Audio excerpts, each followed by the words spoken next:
Dear Esther, I have now driven the stretch of the M5 between Exeter and Bristol over 21 times. But although I have all the reports and all the witnesses and have cross-referenced them within a millimetre using my Ordnance Survey maps, I simply cannot find the location. You'd think there would be marks to serve as some evidence. It's somewhere between the turn-off for Sanford and the welcome brake services. But although I can always see it in my rear-view mirror, I have as yet been unable to pull ashore.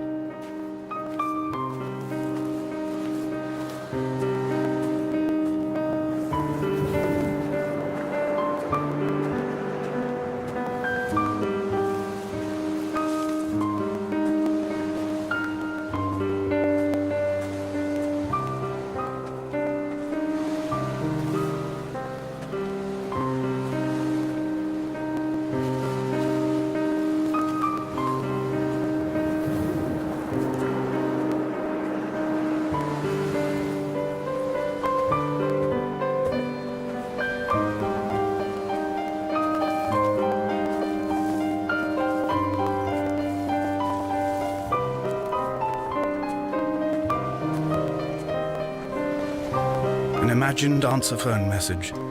The tires are flat, the wheel spins loosely, and the brake fluid has run like ink over this map, staining the landmarks and rendering the coastline mute, compromised. Where you saw galaxies, I saw only bruises cut into the cliff by my lack of sobriety.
There must be a hole in the bottom of the boat.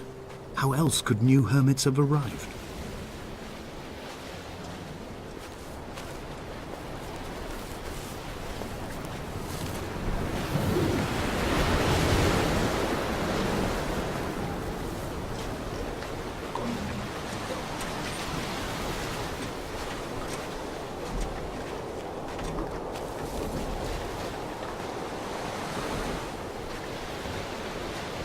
I had kidney stones and you visited me in the hospital.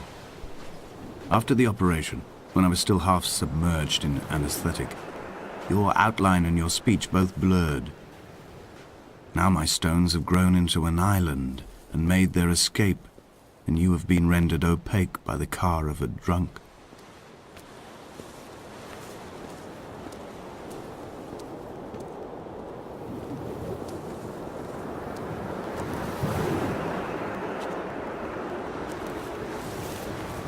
What charnel house lies at the foot of this abyss?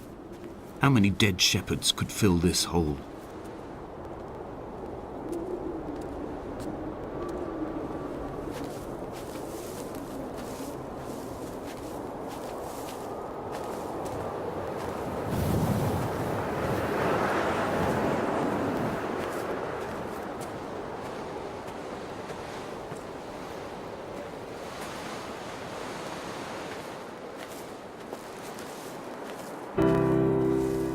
I've begun my ascent on the green slope of the western side. I've looked deep into the mountain from the shaft and understood that I must go up and then find the way under. I will stash the last vestiges of my civilization in the stone walls and work deeper from there. I'm drawn by the aerial and the cliff edge. There is some form of rebirth waiting for me there.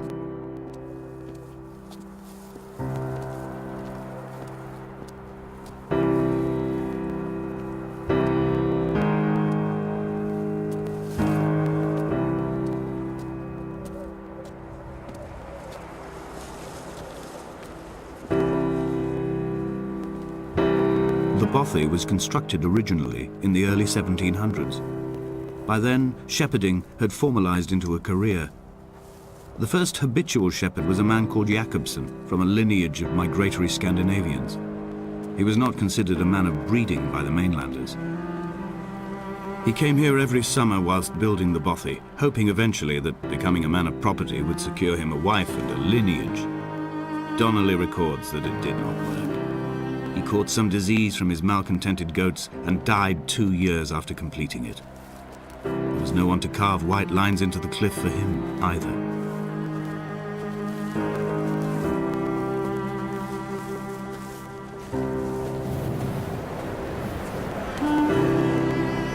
Inventory.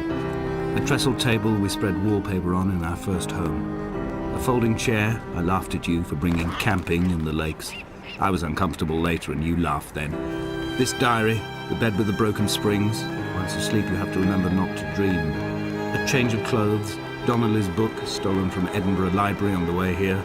I will burn them all on the last morning and make an aerial of my own.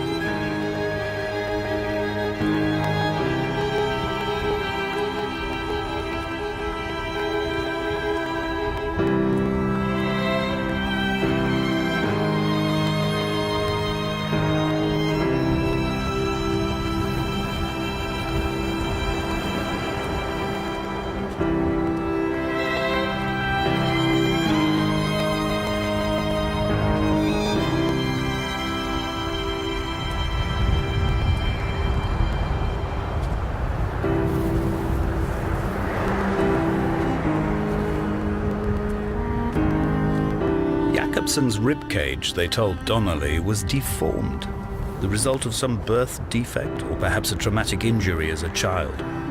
Brittle and overblown it was, and desperately light. Perhaps it was this that finally did for him, unable to contain the shattering of his heart. In half-light, his skeleton a discarded prop, a false and calcified seabird.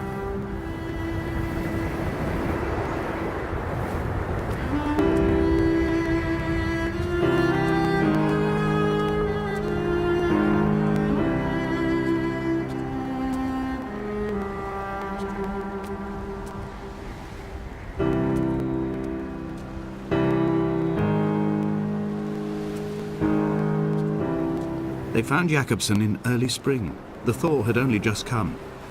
Even though he'd been dead nearly 7 months, his body had been frozen right down to the nerves and had not even begun to decompose.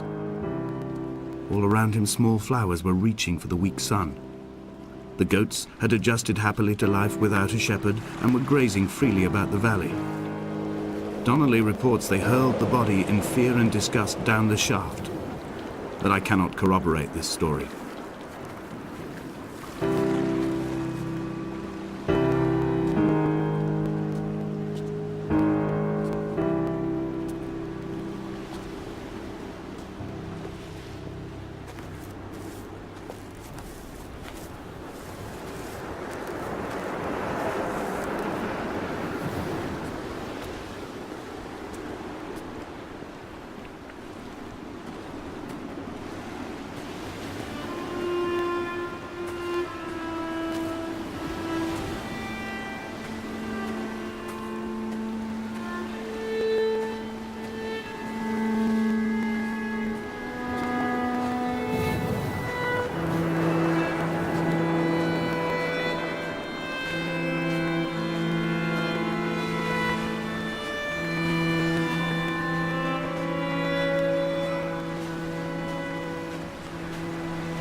Climbing down to the caves, I slipped and fell and have injured my leg. I think the femur is broken. It is clearly infected. The skin has turned a bright, tight pink, and the pain is crashing in on waves, winter tides against my shoreline, drowning out the ache of my stones. I struggled back to the bothy to rest, but it has become clear that there is only one way this is likely to end. The medical supplies I looted from the trawler have suddenly found their purpose. They will keep me lucid for my final ascent.